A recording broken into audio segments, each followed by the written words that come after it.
Hello and welcome to another Walking Dead discussion video. And today's Walking Dead discussion will be about Negan and Alpha, because in the next episode we could potentially see Alpha's death.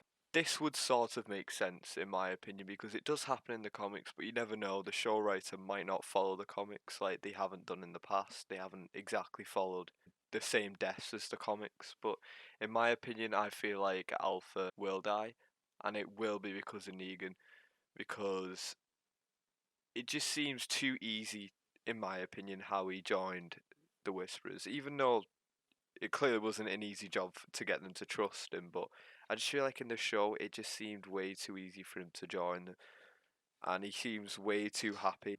And he's actually putting up with what Beta's doing to him. Like, Beta was basically bullying him throughout it. So for him to actually put up with that, and we know the characteristics of Negan, back in the day he would not have put up with that. And let's be honest, I don't think he's changed too much. He's just got a bit nicer. That's like my opinion. But I feel like he's got something up his sleeve to redeem himself. But I think it's going to be very difficult because let's be honest, it's Negan. He's with everything he's done to Glenn Abraham and the group in general. It is something which would be hard to forgive. I don't think it was for the audience because I feel like the audience forgave him immediately because of how good his character is portrayed. But I feel like even if he does kill Alpha, I feel like it'll be difficult for the Alexandrians and the good people to actually believe him. I feel like that's going to be a bit difficult. So they're going to have to send people out there to prove it, aren't they?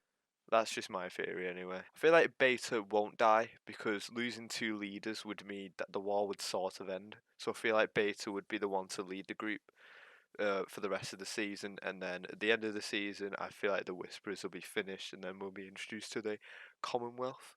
I'm reading this article off the Sun, so now I'm immediately cursed and probably going to hell.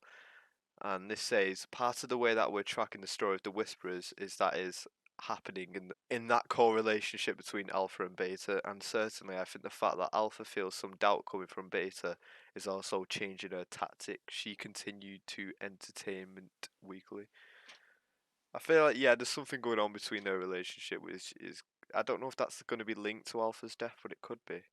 That's partly why she brings Gamma into her fold and why she's interested in the presence of Negan and all of that. And all of that has a lot of implications for what happened with the Whisperers as the season goes on. In the comics upon which the TV series is based, Negan by decapitating her shortly after gaining her trust. Uh, that's the show writer. I'm not even Kang. That's not a name. Come on. Was tight-lipped about whether the AMC drama would follow a similar route, but did tease a complicated dynamic between the pair. I think that would mean they might get into some sort of fight. I'm not sure, but I feel like that would be possible. And after that, Negan will decapitate her. But I feel like there'll be a bit more into that than there was in the comics. So yeah, that's just my theory. If you enjoyed, make sure to like and subscribe. And if you want more, please let me know. And goodbye.